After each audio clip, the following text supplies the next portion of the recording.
I have been looking forward to preaching this particular message for 5 years.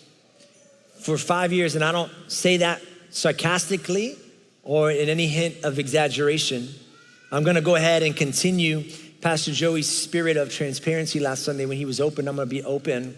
My story with anxiety started probably a lot earlier, but kind of like all of ours did in 2020. Everybody went crazy in 2020, and I was no exception. I remember during a sermon, we no longer could meet in person because of the COVID restrictions, and so we rented a studio, and I was preaching in the studio, and we would record the sermons, and we would broadcast them, and as I was preaching, in the middle of the sermon, my heart started to race. It felt like my heart was beating in my throat, and I started to get real sweaty, and I started to lock up, and my brain completely cleared out, and I made some kind of excuse. I walked away from the team that was in the sermon audience, said I had to do something, and came back and kind of finished the message. Find out it was my first ever, that I could remember, panic attack. And a lot of people would be like, I think I've had a panic attack before. Let me just tell you right now, if you did have a panic attack, you wouldn't think it. You would know.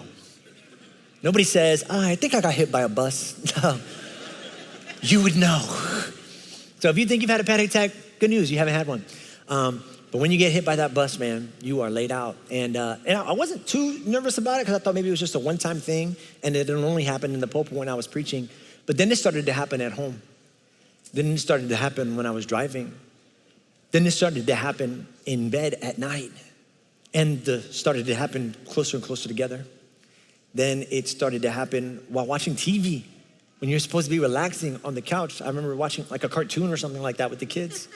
And my heart just started racing. I said, oh my gosh, I'm just watching TV. And this is when I had to go get help. It happened on date night. And you know, all the date night things. And so the moment it got in the way of that, I was like, I need help. I need to call Jesus, doctor.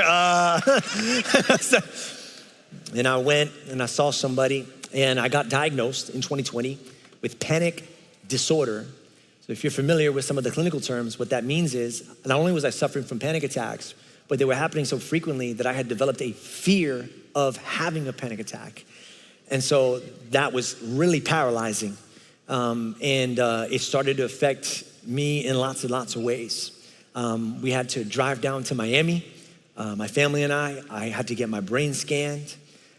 I was prescribed medication. I was on medication. And then I remember one Sunday sitting in that chair right there. It was the third song, and sitting next to Liz, and I looked up at her. She was standing and worshiping. I was sitting down because I could not stand. And in this building, in that chair, and I looked at her and I said, I don't think I can go up there.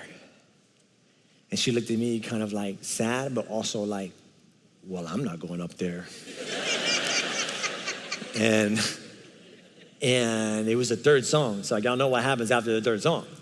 I go up there. I gotta go up there. And she put her hands on me. She prayed for me. And I went up there somehow. And for the last 5 years, I've been coming up there.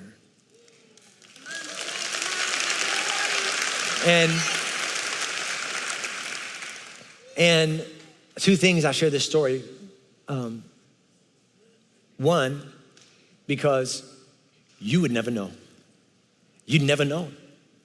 If you've been in our church since 2020 and you see me preach those sermons, you probably thought, oh, he's so confident. Oh, he's so funny. Who picks out his clothes? Pastor Liz. But you'd have never thought for a second that I was dying on the inside. And I say that because as you look around to the people to your left and your right, oh, they look good. And they smell good, especially Mother's Day, you know. But you would never know. You would never know the fights that they fight, the battles that they have in the quiet. And secondly, I share that, again, not for your pity or your compassion, but because I never knew. And I think that might encourage somebody. I never knew if I'd be here today, being able to share what I'm sharing with you today. Because as I started to improve and get better and better, my friends and family came around me and they were like, hey, you should really use this and preach this like you do with the other things in your life that you've gone through and wrestled with. And I remember telling my family, I said, I refuse to get up there and preach about this until I know that I'm healed.